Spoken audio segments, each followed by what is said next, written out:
Welcome to 4.3. In the last lecture, we talked about two important subspaces associated with the matrix A, and those subspaces were null A and call A. Today, we want to talk about bases, and there's a little joke for you chemists there, the definition of a basis and how to find a basis for null A and call A. So let's just start with a review. Three simple problems. Show H is a subspace of, well, the only thing that would make sense there, since vectors in H have three entries, is a subspace of R3. And how would we do that? Well, there's two equations there. If I set each one of those equations equal to 0 in my mind, then what I'm looking for is writing H as null A for a matrix A. So H is equal to null A, and we know that that's a subspace where A is the coefficient matrix of this linear system when I set each equation equal to 0. So we can just do that in our heads. 1, 3, move the C over, so 1, and then 2, move the B over, -1, -1. So that does it. Okay, next one, very similar. Show that H equal to vectors that look like this, where now I've just said A and B are real, there are no equations there, is a subspace of, well, it would have to be R2. Now I can't use the null A thing because there are no equations, but what I can use is, well, there are two things. I could show that H is call A,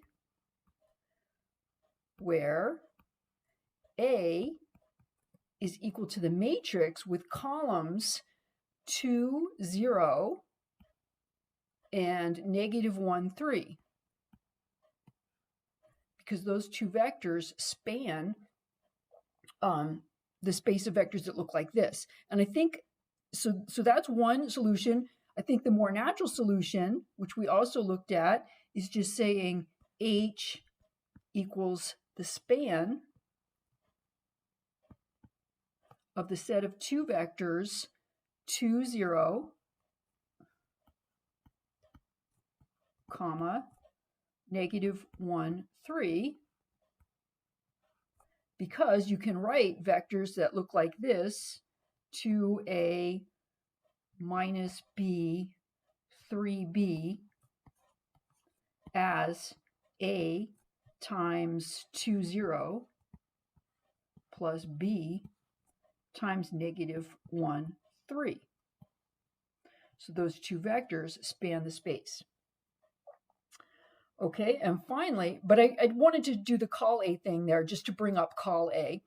And finally, show H equal to vectors that look like this is not a subspace of R2.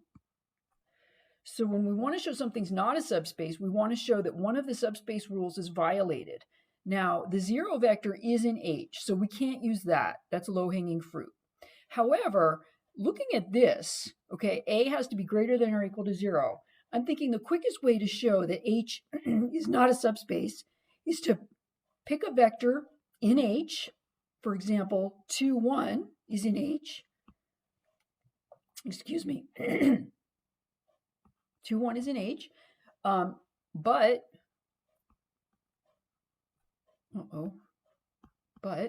negative U equal to -2, -1 is not in H, because H has to be vectors that look like this, and both entries are going to have to be positive, and both entries are negative, so that's not in H. So H is not closed under scalar multiplication, and that would show that H is not a subspace. All right, let's talk about linear independence. And you might say, well, we've already done that, and you're right, we have. However, the definition I gave before was for vectors in Rn, and this definition, I got a cough. This definition is the same, but it's for any vectors in a vector space. So it's a little more general. Okay, and what I did also is I changed before when I gave the definitions, I think these C's were X's and now they're C's, but it really doesn't matter what you call them. They're the coefficients. The only solution of that linear combination being 0 is all the coefficients have to be 0. All the results that we learned before carry over. If a set contains the 0 vector, it's going to be linearly dependent.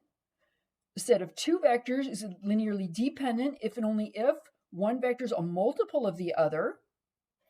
And a set of non-zero vectors will be linearly dependent if one of the vectors is a linear combination of the others. So let me just show you an example where our vectors are not in Rn, they're polynomials. So in P2, the set of polynomials of degree less than or equal to 2 show that this set is linearly dependent. So just by observation, I see that P2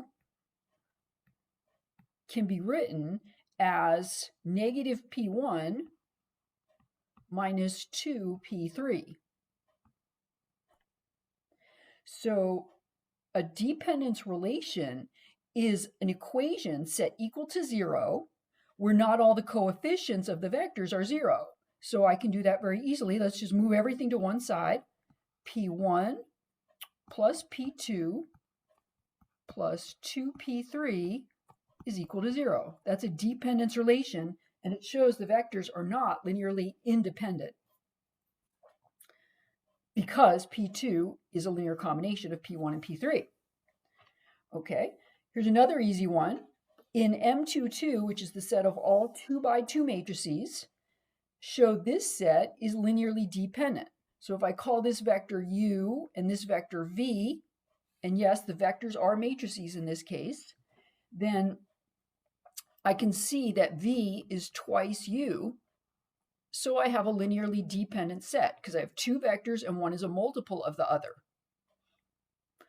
All right, set of examples of linearly independent sets. So these will be important when we get to bases.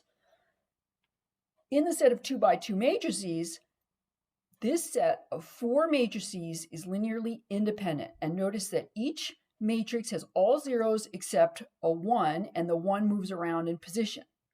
The proof would be to show that if you had a linear combination of those 4 vectors and you set it equal to 0, then the only solution would be all the coefficients are equal to 0. And so I did that. I took this linear combination and I set it equal to 0.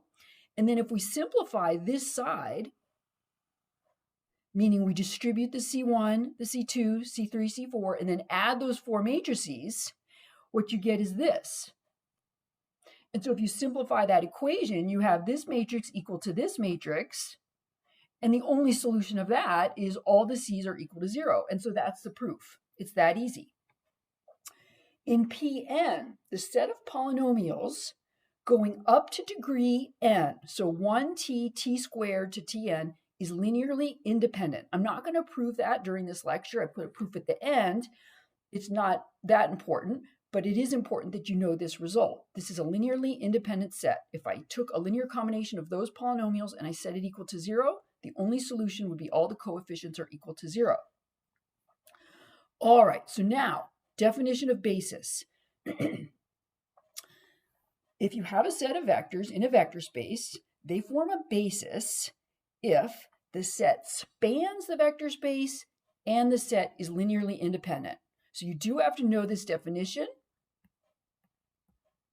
You want to think of a basis as the most efficient spanning set. There's nothing extra in a basis. So it completely describes the vector space in that it spans, but it's linearly independent, meaning there's no extra crap in there that you could have tossed out. I'll make that more precise later. So examples of what we call standard bases for vector spaces that we're familiar with are, for Pn, it's the set of vectors 1t, t squared up to t to the n. Notice that that's not n vectors, it's n plus 1 vectors. When we talk about dimension, we'll see that this space has dimension n plus 1. For M22, we have 4 vectors. And you can generalize this for M33. It would be the set of vectors that are matrices, 3 by 3 matrices, all zeros everywhere except for a 1 in one spot. So the first one would be 1, 0, 0, 0, 0, 0, 0, 0, 0, comma, dot, dot, dot. In this case, you would have 9 vectors. All right, and then for Rn, the standard basis is E1 through En. Those are the standard unit vectors. For example, E1 would be the vector 1 and then all zeros, dot, dot, dot. E2 would be 0, 1, and then all zeros, and so on and so forth. All right, so in a minute, we're going to talk about how to find a basis for null A and col A, and that's the meat of this section, how to find a basis for null A and col A, and that's somewhere, 3rd page, 4th page, one of those pages. But let's just start off finding a basis for null A and see how we would do it if we didn't have a set of rules telling us how to do it. So find a basis for the set of vectors in the plane, and this is the equation defining the plane.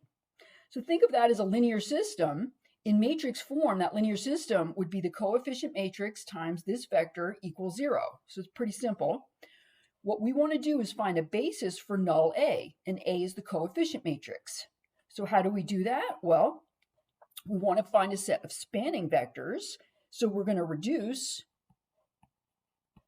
in general, how we do that is reduce A augmented with 0. And that's the matrix 1, negative 1, 1, augmented with 0. Okay, it's reduced. It's already in reduced echelon form. We've got one pivot, zeros above, zeros below, because there is no above and below. So we've got three variables, x1, x2, x3. We only have a pivot in the first column, so starting at the bottom, x3 is free, I'll call it T. x2 is free, I'll call it S, and x1 is S minus T.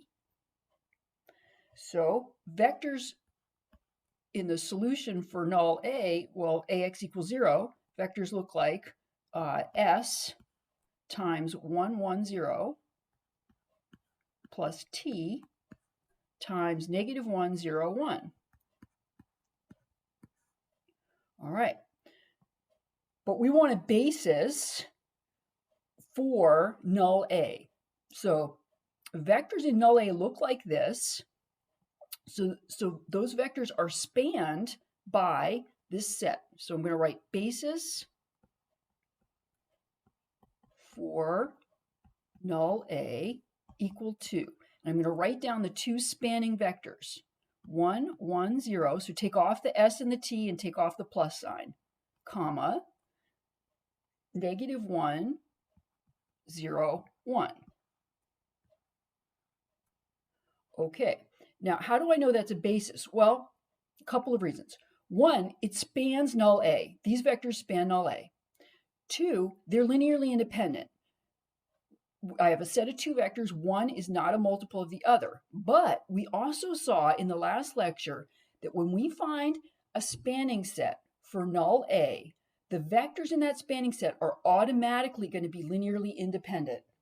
So I've got two linearly independent vectors that span, so they form a basis for null A.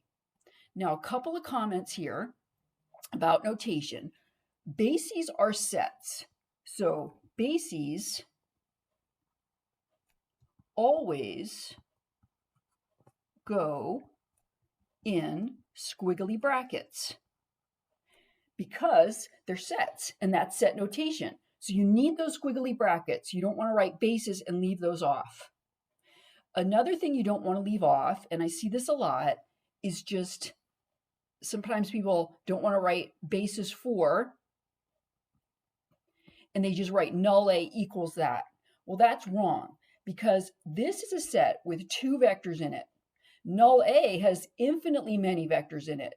So null A is the span of this set. So you can't just write null A equals that. You really do need the word basis, two words actually, basis for in front. Basis for null A. Okay. The spanning set theorem. So I'll read it and then I'll explain it. If you have a set of vectors in a vector space and you take their span, if any of the vectors is a linear combination of the others, you can toss it out and the span remains the same. So here, H is still the span of V2 through VP if V1 is a linear combination of V2 through VP. So anything extra you can toss out. And the second point says you can keep tossing things out until you have a basis for H. So if you toss out all the vectors that are linear combinations of the others, finally you'll end up with a basis for H. So a basis is the smallest set that will span, meaning if you tossed anything else out, you wouldn't span anymore. And it's the largest set that is linearly independent, meaning if you added another vector, it would be linearly dependent. So it's an efficient set. So let's just do a quick example here. Suppose that we have these three vectors, P1, P2, P3. By inspection, write one of the vectors as a linear combination of the others. All right, well, I can see that P3 is P1 plus P2. So by the spanning set theorem, P3 is not needed when we look at the space spanned by P1, P2, P3. So if H is the span of P1, P2, P3, a basis for H would be P1 and P2. P1, comma, P2. Because P3 is not needed. It's a linear combination of the other two. Now, basis has two conditions. One, it spans. So I've done that by definition. And two, the vectors have to be linearly independent. How do I know P1 and P2 are linearly independent? Well, there's only two vectors there, two polynomials, and one is not a multiple of the other. P1 is not a multiple of P2, so I'm safe. That's a basis. Don't sweat Theorem 5 too much, and you don't have to memorize it. I'm just pointing it out, but don't agonize over Theorem 5. Let's talk about pivots, okay? And let's do a little review of pivots. So we have an M by N matrix A, M by N. The columns of A are linearly independent if and only if AX equals 0 has only the trivial solution. If and only if A has a pivot in every what? It's either going to be row or column. Well, in this case, it's going to be column. Because you want no free variables. So you need a pivot in every column, because if you have a column that doesn't have a pivot in it, it would be free, and you'd have infinitely many solutions to AX equals 0. Okay, and then the columns of A span Rm if and only if AX equals B is consistent for all vectors B, which means you need a pivot in every row. Because once you augment with B, you don't want to end up with a row that looks like all zeros in the A part and then something non-zero in the B part. And that can't happen if A has a pivot in every row, because you would never get all zeros on the A side. Okay, so that will help us solve this problem. Let A be the matrix whose columns are the given vectors. Do those vectors span R3? Are they linearly independent? And do the vectors form a basis for R3? So I started us out. I put the vectors into a matrix and I reduced it to echelon form. I don't have to go to reduced echelon form because I'm only looking for pivots. So I see pivot, pivot, pivot. Do those vectors span R3? Okay, so does A have a pivot in every row? Yes. So pivot in every row.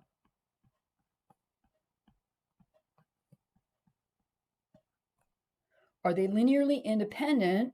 No, because we don't have a pivot in every column.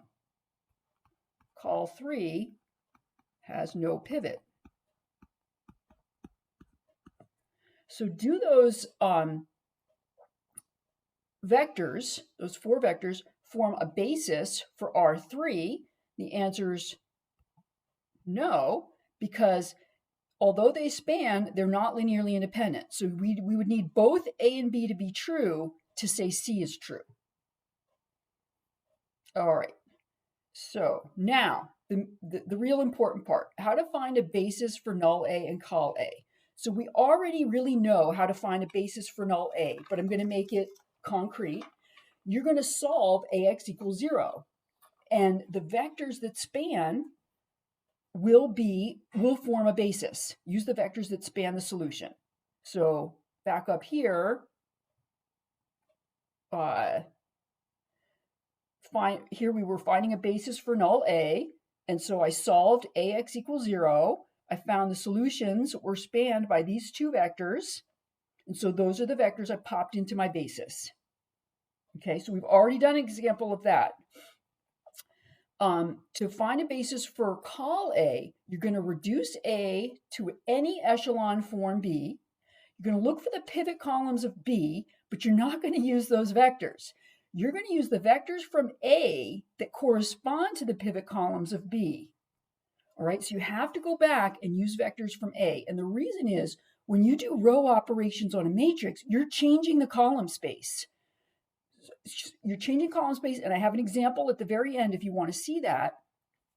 But you're not changing the linear dependence relations among the columns. So that's why you can use columns of A that correspond to columns of B.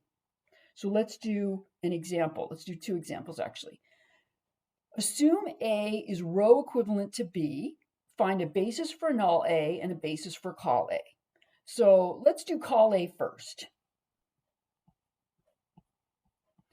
B is in echelon form. Pivot, pivot, pivot. So columns 1, 3, and 5 are pivot columns.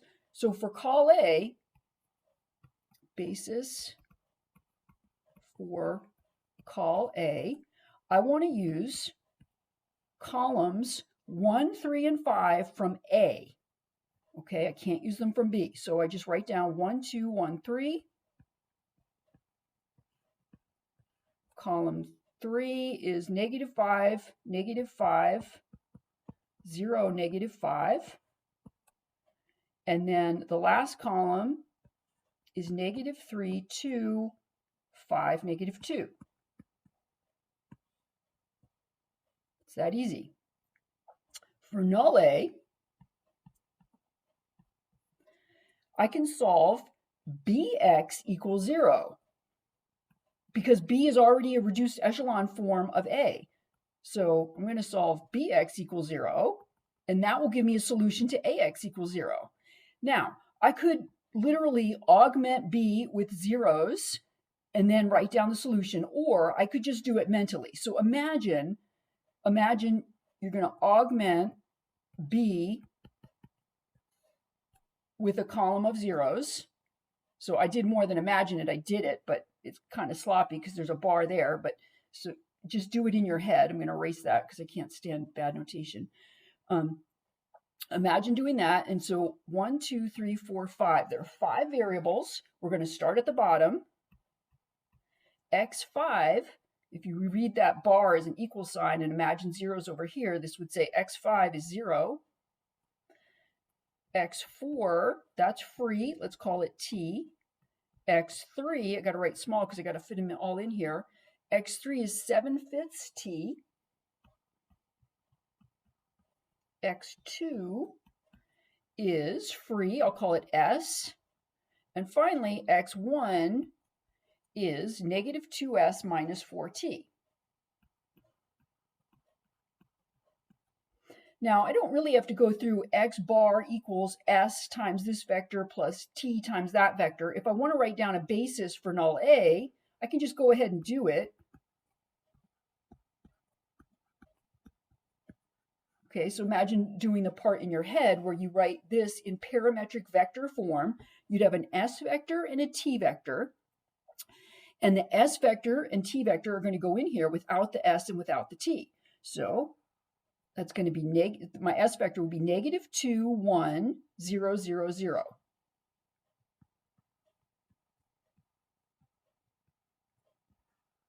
And my T vector is -4, 0, 7/5, 1, 0. And that's it. Okay, let's do another one. Find a basis for the null space of A where A is given. Null A is a subspace of what space? Call A is a subspace of what space? All right, so here I haven't been given B, so no one reduced A to reduced echelon form for me, so I'll have to do that. But let's just answer the second part first. A is a 3 by 4 matrix, so A maps R4 to R3. It takes vectors in R4 and gives you vectors in R3. So null A lives over here in the domain. Null A is a subspace of, that's what that, I have a little u there, meaning it's a subspace of or a subset of, and it could possibly be equal to all of R4. So I'm writing contained in or equal to R4. And call A lives over here in the target space. That's a subspace of R3. All right, now let's go ahead and find a basis for null A. So we want to reduce A augmented with 0.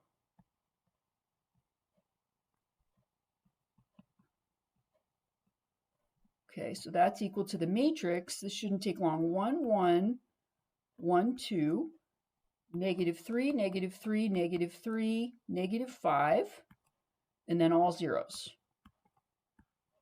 So augment with 3 zeros. And let's use the top row, 1, 1, 2, to kill off those -3s. So multiply by 3 and add 0, 0, 0. 6 minus 5 is 1, and then 0, and then all zeros.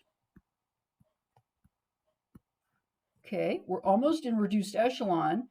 We have a pivot here, so we need to clean out anything above that pivot. So one more operation ought to do it. Take row 2, multiply by -2, and add it to row 1. 1, 1, 1, 0, 0. 0, 0, 0, 1, 0, 0, 0, 0.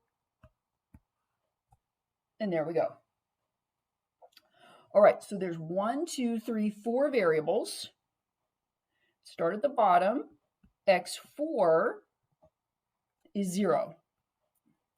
X3 and X2 are both free because there's no pivots in the second or third column. So I'll call X3 T, and I'll call X2 S, and then X1 will be -S minus T.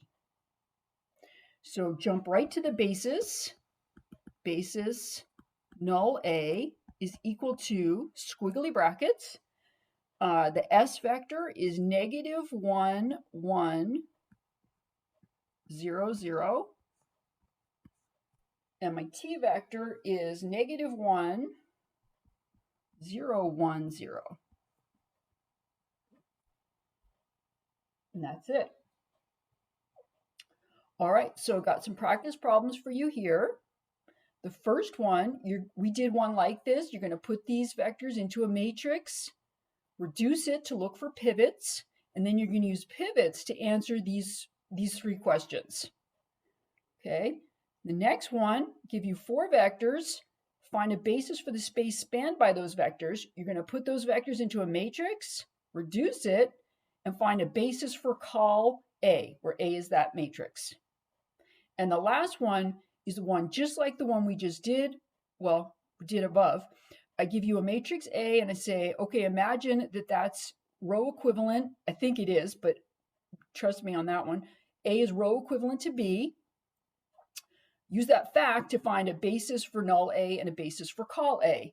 And for that, you're going to use the rules right here, how to find a basis for null A and a basis for call A. All right, and that's the end.